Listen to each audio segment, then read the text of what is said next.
Should there be sex robots? That is a question that ethicists are asking this week, specifically with the campaign against sex robots. So you can see where they weighed specifically on that question. Yeah, I don't know, you lay it out that way. Anyway, this is a question that they have been asking people to consider, even though they have their own answer, which is it ethical to have sex with a robot? I'm going to save my personal opinion on this for a little bit. This specifically comes from Kathleen Richardson of De Montfort University and Eric Billing from University of Skoltfe. I've messed this up. The co-creators of the campaign. You're going to hear about it. I'm going to You're going to hear about it from those people in Skoltfe.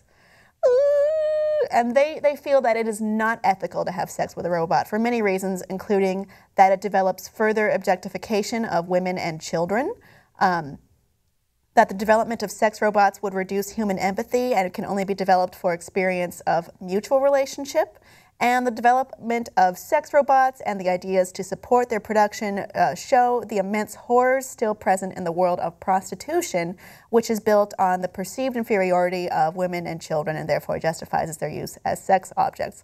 I should note that Richardson is also against Amnesty International's call to decriminalize human sex work. And I'm going to say I disagree with this. I wholly disagree with this. I don't think that sex with robots would really be, I don't think it objectifies women and children. I mean, that's the thing that sticks out to me the most. Yeah. Is like that first sentence, we believe the development of sex robots further objectifies women and children.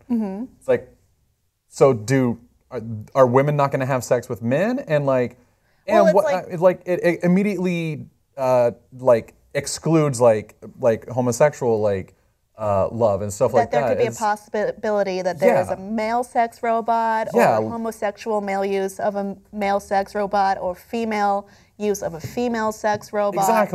Exactly. I'm not saying this is the nail in the coffin, but that does exclude that idea. And I mean, we look at the word objectifies. I mean, it's an object. To me, this is a sophisticated sex toy. Yeah. So I don't give it personification at all. I view it as this is a large, very realistic sex toy, but it's still a sex toy. It's a massive, like, dildo. Pretty much, or fleshlight. Or fleshlight. Yeah. It's a massive one of those. It is a dildo or fleshlight that you can hug and cuddle with in the end. Like, that's what it is. And I don't think that those things have objectified this reads a lot to sex me at all. Like kind of like the anti-porn, anti-masturbatory very much campaigns that we may have seen in the past. I really don't think that prohibition is a way to fix this, to prohibit the development of sex robots. I mean, this is probably possible and going to happen at some point. I mean, the problem if you prohibit it is that you then get like you create an underground. You create an underground. You're going to have like bootleggers like creating like bootlegged sex robots and like running them around in the back of their trucks, like from speakeasy to speakeasy. And you're going to walk into a place and be like, the password is honey whiskey, and they're going to be like, come right in, Joe. And then you're going to go and be like, I'll take fuckbot 10,000, please. And they're all right, step right up. You do have a point, though, is that if it's criminalized, this develops problems. I mean, that is why I brought up that she's opposed to decriminalizing human sex work. And I personally believe that we should decriminalize human sex work because it would keep the sex workers safer and away from abuse, rape, horrible things that could happen to them. None of that is new. We know that happens. But if it's more regulated, maybe if we have robots that we have regulations that you need to be 18 and older, or that they need to not look like human children. Yeah. You know, I think that would be fine. That'd be and also they're protected against malware. For there's a lot of things that might go wrong during that act. You're very vulnerable. I don't know what could happen, but if we put those regulations in place, we have a reasonable idea of what would happen. Yeah. And also, I don't want robot pimps. We don't need Bending Rodriguez here messing it up for us. Oh, yeah. You're a bad girl, aren't you?